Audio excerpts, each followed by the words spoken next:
start off slow in case some more people are coming in. My name is Paul Miller. I work with Tyler Technologies as a Eastern Regional Sales Lead, so I do the sales. However, my background is on the appraisal side, so when needed, I come do these talks, public information to people like yourself. I have a PowerPoint that's designed to try and answer as many questions as it can ahead of time, but I'll try and get through it as quickly as I can so that we can open it up to questions. There's not a lot of people here, so there will be plenty of time for questions. But if you could wait until after the PowerPoint to ask, that would be great. So as background, the county was part of a lawsuit that didn't come to fruition, or didn't come all the way to completion, let's put it that way.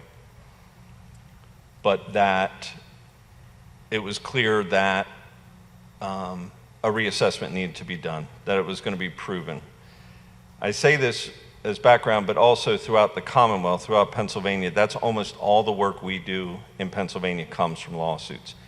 Whether the counties decide to fight all the way to the end and they're unsuccessful, or like Lackawanna County, Monroe County previously, there's a lawsuit that looks like it has enough teeth that they decide to move forward with the reassessment so that they can avoid spending money, needless money, defending themselves against a lawsuit that would eventually end the same way.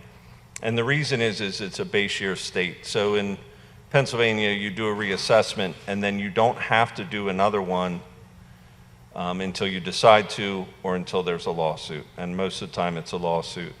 The last time Lackawanna County had a reassessment was 1968. So from 1968 until now, they've been using 1968 values, which makes it impossible to maintain equity. It's just mathematically impossible to predict values accurately with a base year that's that old. So therefore, when these lawsuits happen all throughout Pennsylvania, they're always successful as long as they're filed the correct way, and it's been this much time. So that's the background. The county went through an RFP process in which we were fortunate enough to win. Our history is long. I don't know how long we've been working in Pennsylvania. It seems like the mid-50s. We've been doing reassessments since 1938. And our company was founded in Ohio, right next door, so we could have been in the Commonwealth even longer than that. But we're the oldest and largest company that does this in the country, and we've been active in Pennsylvania since the 50s. So during a reassessment, all properties, taxable, non-taxable, commercial, residential, every single property must be revalued at its current market value. So the key is that it's designed so that everybody pays their fair share. Right now there are people that are paying too much in their tax bill and some people paying too little in their tax bill because the county's using 1968 values.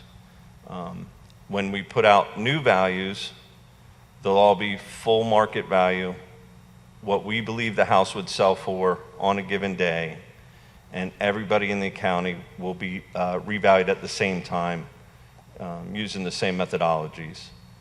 And the whole idea is to restore equity to a system that, because it's been so long, has been ineffective or is no longer effective at being able to maintain equity and people paying their fair share.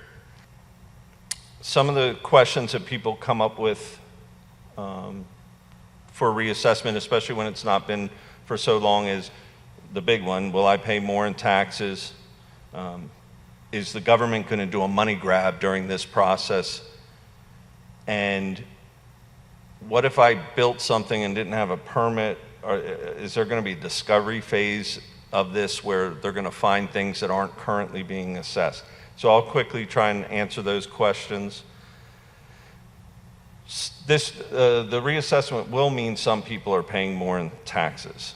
But because it's revenue neutral, meaning for the most part, county, school districts, and municipal budgets don't change during a reassessment. Now, that's not 100% true. They can change, I think, up to 10%. But typically, in my history, especially recent history, a lot of the school districts, counties, and municipalities have decided not to raise revenue or the amount of money they collect the year of the reassessment to kind of keep the process clean so that there's no chance that somebody thinks that there's some sort of tax increase buried in it. Now, I don't know the stresses and strains of all the different municipalities and their budgets, so that may not be the case here, but they are capped at, I think, 10%. So, in essence, if a municipality collected $10 million last year, when the reassessment goes on the books, the most they'll be able to collect is $11 million the following year. So it's not like the amount of money overall being collected is going to be greater. So therefore, when we do the reassessment and we get values in order, if somebody's taxes goes up, it will mean someone else's will be going down. That's a revenue neutral, it's a neutral process where the same amount of money is being collected, so therefore, all we're trying to do is determine who pays which portion, and that's all based on the value of the properties. So yes, people's taxes can go up, but they can go down, and a majority of them could stay about the same. Will the county or school district collect more taxes? Like I said, they legally can collect more. I think the law varies from school districts to municipalities to counties. I'm not really sure, but as of recent years, I think the last 2 or 3 reassessments we've done in the state, they didn't increase their budgets the year of the reassessment at all. So they can increase it, but it's limited, so it doesn't really play much of an effect when it comes to this. So reassessment doesn't increase or decrease revenue, it just changes who pays what portion of it, of the revenue being collected. So for a value impact, this is a slide that kind of can show you that, let's say, I'm going to make up a number, let's say the average property in Lackawanna County goes up 3 times. If your property went up 3 times, you're probably in the middle tier where it's likely that your tax bill won't change much because you went up about the average of the county. If you went up 5 times more than your old assessment, well, that's higher, so you'd probably be in category 3 where, well, my assessment went up higher than most, so therefore I probably will see a tax increase. And then the first one is, if it went up less than 3 times, then you would be most likely see a tax decrease. Now, the critical part of this is what people focus on, but really our goal is to get people to focus on the value of their property. I want to educate everybody on the process so that you know what's going on, but the one thing you control in all of this is your assessment. When we send out values, we need you to look at it and say, is this correct or not? If it's not correct, we encourage you to come in and meet with us, and we'll go through that process further in the slide deck. So when I talk about it being 3 times more or 4 times more, if your assessment goes up 3 times and the average is 3 times, but you still think your assessment's wrong, you should still file an appeal with us. This is just to show you guys, to illustrate that there are some people that will go up, some will stay the same, and some are going to go down. Discovery of unknown improvements. Yes, we're going door to door throughout the entire county to all properties. There's aerial imaging also for properties that we may not even be able to see the whole farm. So any bit of information that's on the property, when we visit it, we capture, we record, because we're charged with valuing your property as what it would sell for. So if there's a garage there that's not currently on the record, we're going to add it to the record for the purposes of the reassessment. It's not for the purposes of giving it to the assessment office and saying, hey, we found a garage that you don't have on, go out and assess it. However, we will have an open line of communication with them if there are large, there are probably houses, entire houses in Lackawanna County that aren't currently being assessed. If we come across those in our work, we will alert the assessment office that there is a large improvement that isn't currently being assessed, so they're aware of it. But we're going to discover a lot of information, a lot of wood decks, a lot of sheds, a lot of garage, a lot of family rooms. And those kind of things, generally, we don't alert the assessment office. They're not going to try and squeeze every bit of dollar out of the old assessment. This is just to make sure that the new assessments are correct. So the overall process is door-to-door data collection, then data analysis, both sales and income information for commercial properties, valuation review, and then informal meetings. And then we get to the formal meetings at the end. So we're going to have trained data collectors go door to door, like I said, throughout the whole county. We're currently hiring now. There's ads out now. Interviewing will start soon. We anticipate mid-July is when you would see the first people that would be out. But we are an awesome company. If you have anybody or relatives or anybody you know looking for a job and a possible career, you may want to point them in our direction. Data collectors will be wearing a bright yellow vest like in the picture here, identify themselves, they're going to knock. They're going to ask if the homeowner's home, if there's a minor home, we'll back away from the house and not take any information. But if there's an adult home, we're going to ask them questions about the property. How many bedrooms, how many bathrooms, what kind of heating system it has, what year it was built, things like that. Any pertinent information. We are not going on the inside of the houses, just an exterior. And when we make contact with people, we're going to ask them questions about the interior. Now, there will be an odd case where somebody has a flooded basement and they're bound and determined to have that data collector come with them to the basement to look at it. That'll be our data collector's call, whether they feel safe enough to do that. If they do feel safe enough, they'll go, upon the homeowner's request, they'll go in and see it. But it is exterior only. But that's the goal. The goal is when we leave the property, and then we measure the outside of the house and any outbuildings. The goal is when we leave the property after data collection is we have an accurate portrayal of what that property is on the day we were there. We have a sketch of the property. We'll take a photograph of the property from the street level.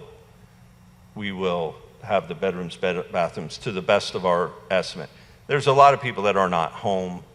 They will estimate based on their training, also based on what they've learned in the neighborhood, as to how many bedrooms and bathrooms, that kind of thing, are in the home. Things like air conditioning units, fireplaces, you can see as you're measuring. You can see them from the outside. So we get really accurate information through that process. Take photographs with the tablets in the field. We're going to have a website up. It's up already. This is the website. I did a screenshot yesterday of it. At the end, I'm going to put the website's web address plus contact information, so if you wait till the last slide, I'll leave it up. But this website will have pictures of our data collectors, their names. It'll tell you where we're working. It's like a living document that through time, there's videos on there that'll explain the process better than I can. But it's going to be up the entire time of the reassessment as a way for you guys to learn where we are, what we're doing, any news that's coming out. After data collection, we mail, and this is a critical piece of information, we mail a data mailer to everybody's property. It has a photo that we took of the front of the house. It has a sketch of the house, and it has the information like I was talking about, what year it was built, bedrooms, bathrooms, that kind of thing. We mail it to you and say, if anything's incorrect, please correct it and mail it back to us. If everything is correct, just keep it for your records. But it works on multiple levels. One, you know we were there. It builds your confidence in our competency because the information on the vast majority of them are correct. It identifies things that aren't correct because we aren't perfect. It's impossible to know if there's 4 or 3 bedrooms in some of the houses, or keystroke errors can cause us to give you 14 bathrooms instead of 1.5, things like that. This is a document that we're engaging with you to try and get all these things correct, because that's the goal, to get the information correct. There's no value information on this, just data.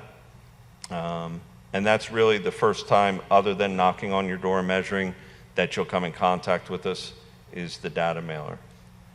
We'll also send out to income producing properties, income and expense forms to ask them to fill out and tell us about their income and expense. When people buy houses, they look at things that people look at when they buy houses. How big's the yard? How big's the house? How old's the house? What kind of conditions is it in? What neighborhood is it in? What school district? When they buy commercial property, it's a lot more focused on what is the income that it's bringing in, what are the expenses, vacancy rates, things like that. So we do a local survey. There are some commercial services that we can also get that information from, but we always like to engage the local businesses to get as much as we can from the local businesses. It's voluntary, so our return rate isn't as good as we would like it, but we take all the information that we can. And then our job is to predict what properties would sell for. It's kind of neat because in this hyper market that we've been experiencing,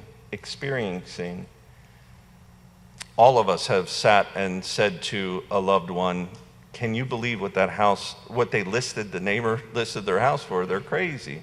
And then 3 days later, they got what for that house? Are you kidding me?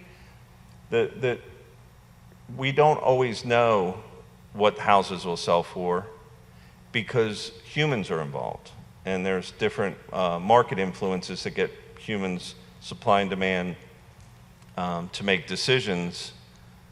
Our goal is to look at the properties that have sold, break down what they are as far as all the data that's on that data mailer, where it is, what neighborhood, what's the lot size, how big's the house. Okay, if this would sell for this much, we have a computer system that we enter the information in and adjust calculations so that it predicts the same value that the sales sell for within a tolerance. So when we're done our analysis, all the sales have been valued in the computer system within industry tolerances that say, okay, you have set up your computer that it will accurately predict value. But we may only have 10% of the properties that have sold. So we take that same mathematics and we apply it to all the other 90%. So that's how you do a revaluation in a nutshell. That's on the residential side. We're basically just trying to predict, based on sales information, what a person would pay for all the other houses. On the commercial side, we look at sales information if we have it, but we also look at income and expense information to do the same thing. What would somebody be willing to pay for this apartment complex based on the information we have? And we apply that math to all the commercial properties. So that's the data analysis. We use about 30 months worth of sales. A lot of times you have to go back that far just to get enough valid sales. A valid sale versus a bank sale or a family member selling a property to a family member, that kind of thing is not a valid sale. And then this is a document that came out of the computer system. To give you an idea what the computer does is it does what most of you have seen on appraisal reports. It'll select comparable properties to your property that have sold, and it'll adjust those sale prices to match your property and predict what your property will sell for, just like if you were buying a house. Um, we will then do a value review, either in the field where we drive with paper or a tablet and we look at each property again, or sometimes we have enough information and visuals that we can do it on a desktop review like this with 3 screens.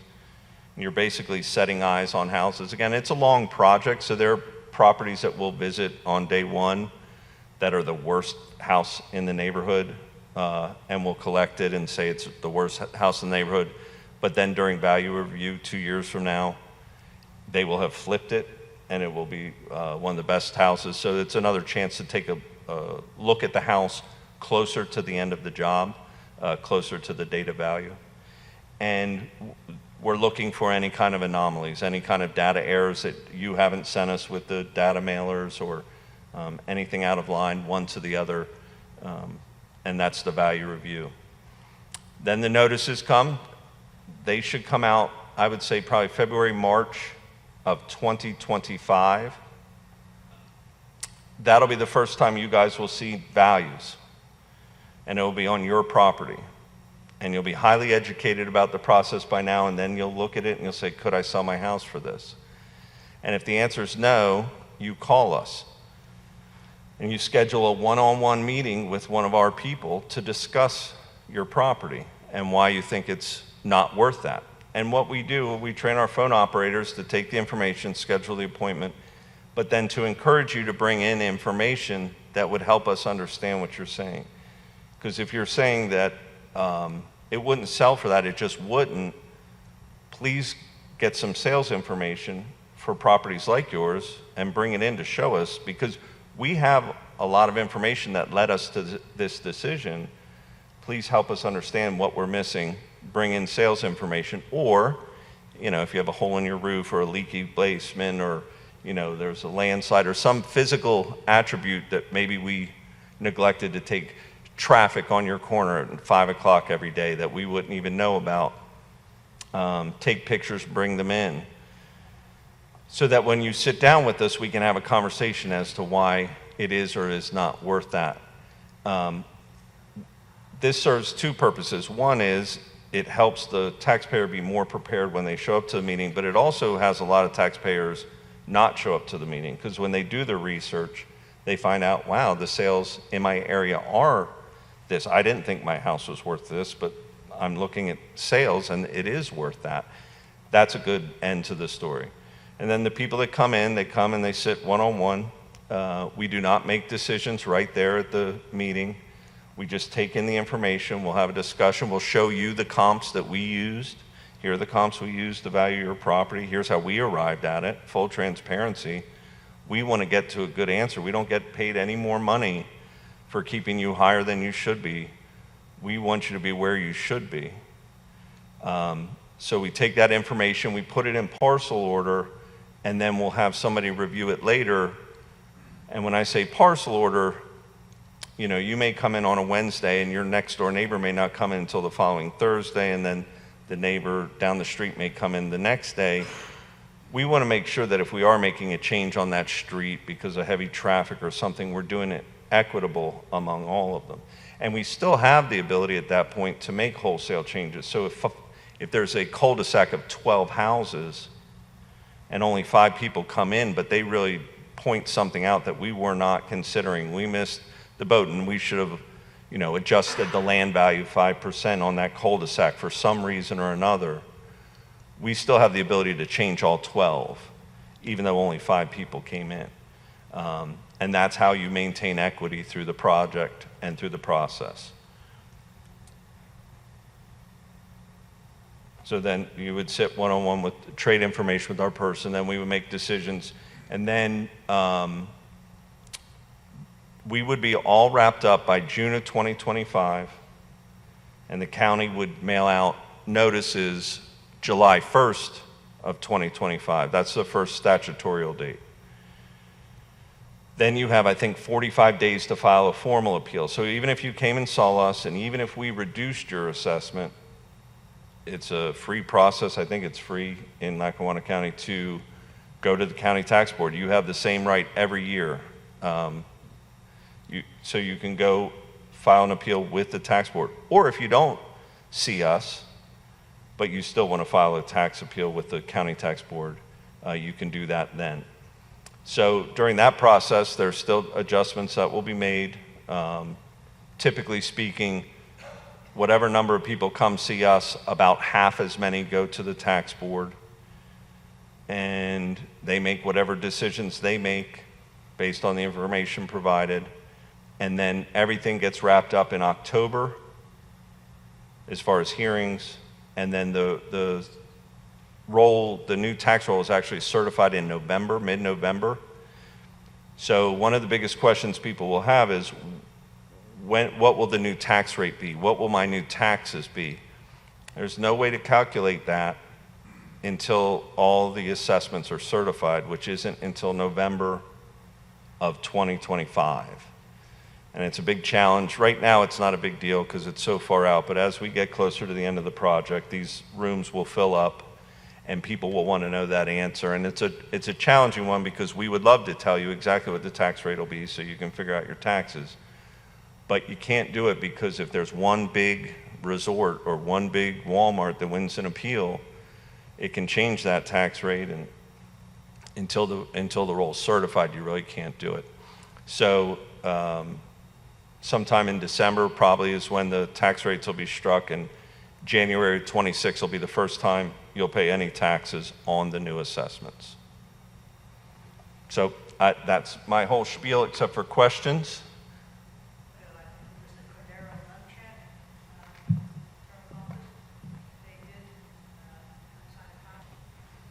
So the question was about a previous attempted reassessment. I believe all that data, or at least some of it, will be available to us, and it'll be a starting point. So for what we do for a living, I've done scratch revals where you have no data. You literally have a piece of paper with the person's name, address, and map number, and you have to draw everything from scratch to what you're describing as sketches and things like that already exist.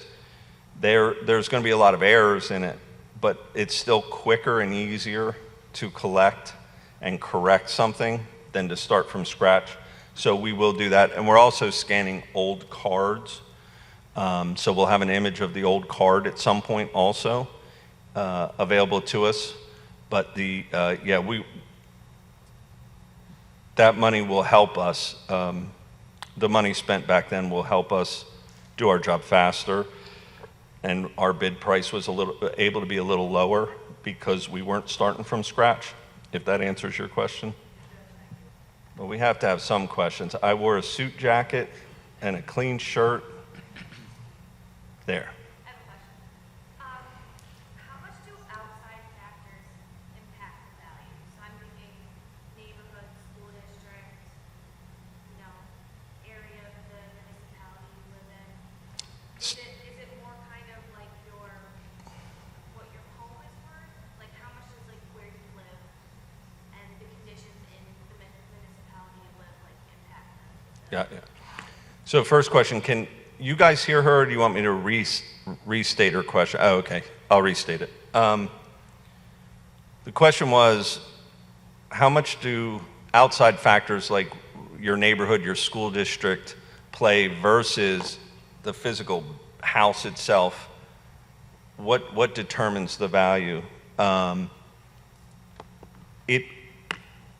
They're not outside influences. Like the school district and where the property is, it's not really an outside influence. It's as integral as the actual building itself.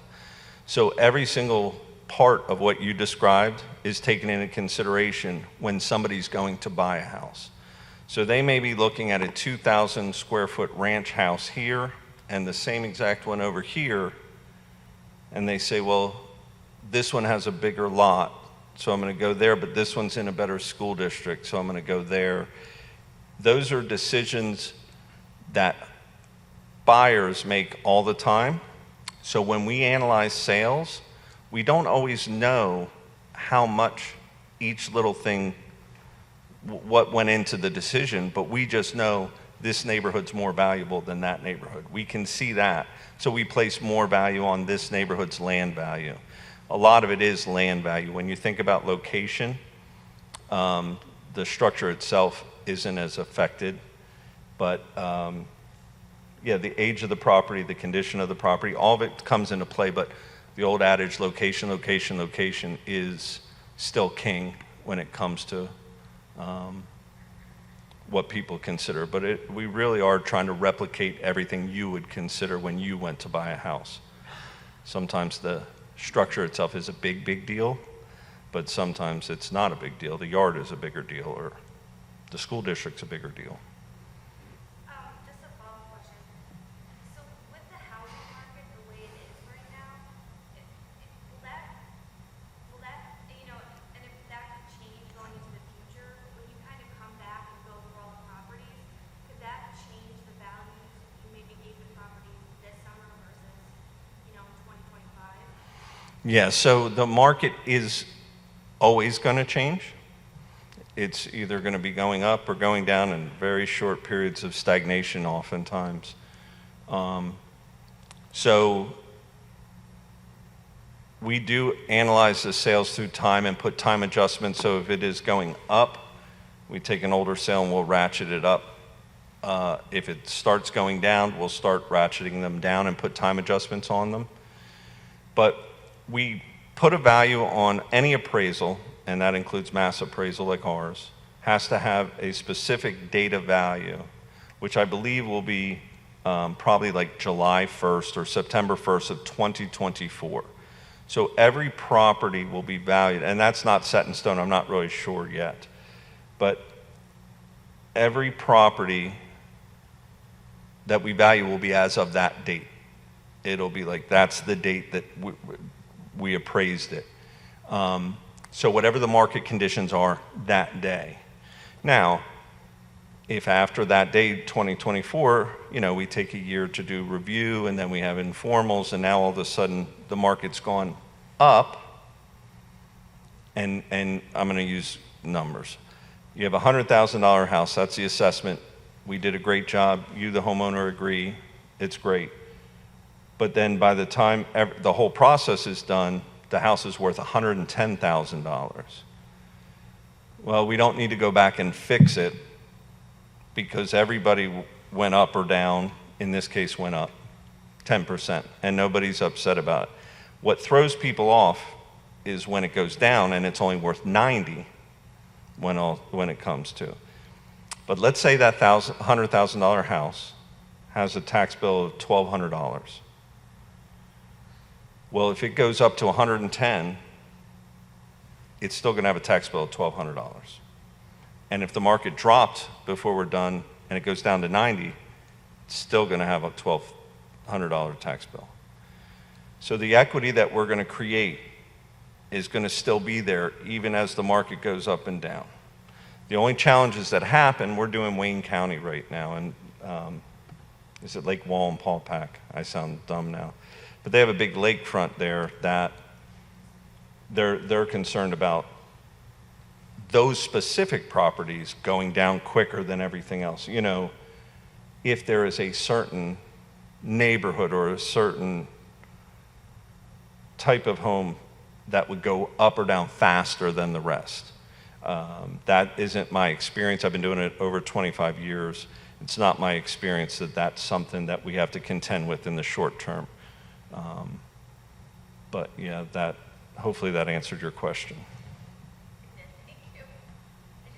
I have like 2 more questions. Please do. Do you have an estimate of the total properties that will be reevaluated? I think it's somewhere around 102 or 112. Is that a range of 102,000 to 107,000? Somewhere around 105,000. Yeah, we've got a range at this point. And going through this process, like towards the end of it, do you typically find that you have a lot of appeals? So when I started, we used to budget for informals about 15%. And it has not been that for well over a decade. And I don't know why. I think it has to do with the things like the websites and the data mailers. People are more informed So when we used to get 15% informals, it would be people just were not as informed, so they felt, they couldn't go look up sales that easy. So they were sure we were too high, but they didn't have a way to find out, and then it caused informals that got no change, but it caused informals. But typically, lately, we've been seeing anywhere 5 to 10% at the informal level, and then half of that usually at the formal. But then again, COVID hit. We did Delaware County, which is twice your size. COVID hit right. We had to stop having in-person meetings and have them over the phone. And they had roughly 5% informals and then 5% county tax boards. That's strange numbers to me. They were the same, but they were both still low, 5%, So I don't, the contract that we have with the county is that the informals are unlimited. If for some reason there's a huge number of informals, we're there to handle them for them. But we don't anticipate it.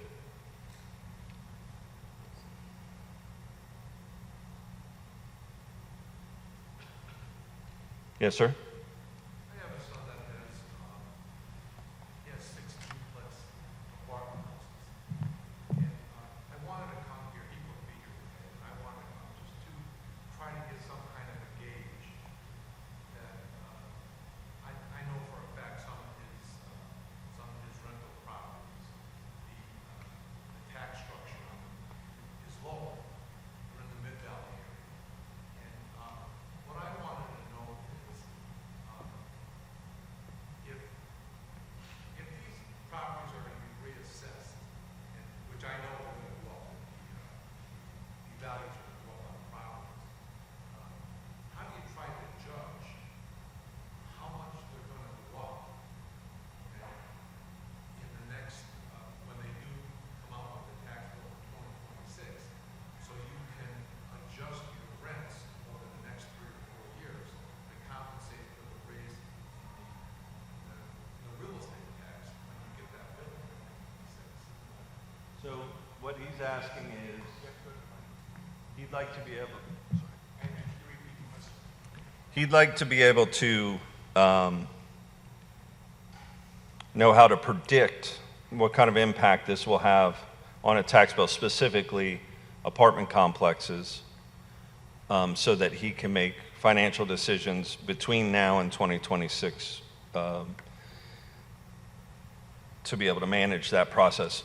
The answer is there's no way. There's no way that I can tell you. I mean, I can tell you this, that if you have enough properties and you do, look at what other people are paying in taxes and you're substantially lower than them, which is what you were saying, not substantial, but you were saying you were lower, you can assume that'll be corrected.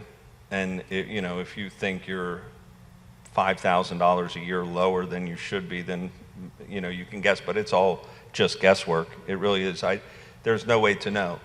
We are going to put a value as of, like I said, that data value for all the properties and what it's worth then. We do not look at the old assessments when we make a judgment on the new one.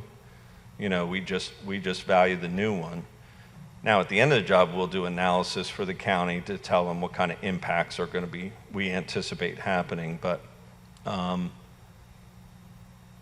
wouldn't pretend to be able to tell somebody how to manage their rent increases or anything through this process. I don't know.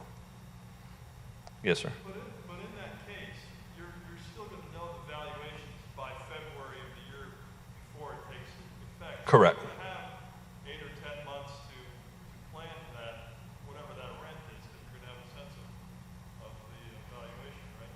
Well, he'll have an exact valuation, but he won't know how it compares to. There's a lot of math that goes on. So if his goes up 3 times, but everybody else goes up 3 times, maybe his rent doesn't change that much. But if you're, if school districts and townships and boroughs all come into play, if this borough or township goes up double, but countywide, on average, everybody goes up triple. Well, that's good for their county bill. It seems like they're more likely going to see a decrease in their county bill, but they're still in the same school district and borough where everybody doubled. So there's a lot of math that goes on that I try not to get in here because it can be confusing, but it all adds up to the fact that there's no way to predict. You could do your own analysis of what other like properties are paying in taxes, and I don't know. So you won't know until the districts, the boroughs, townships, cities, and the county set their rates. Correct.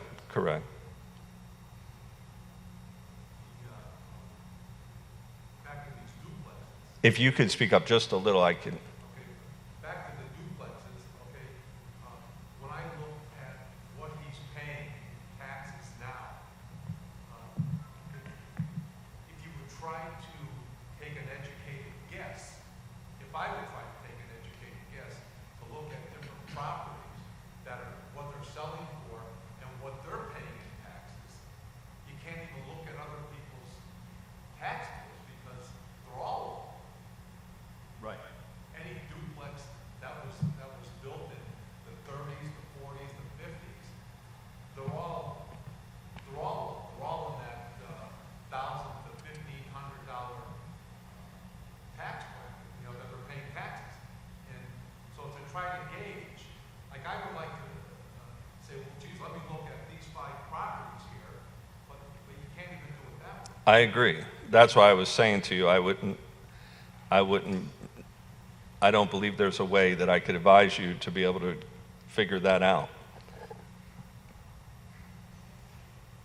So hypothetically, that if we get a tax bill in 2025, that's going to go from, let's just say that the tax bill was $1,200 that we pay in taxes. If that goes up to $6,000 for that particular house, you're going to have to adjust after you get that bill. Correct. So and here's the key point of the whole process and a message that I want to convey.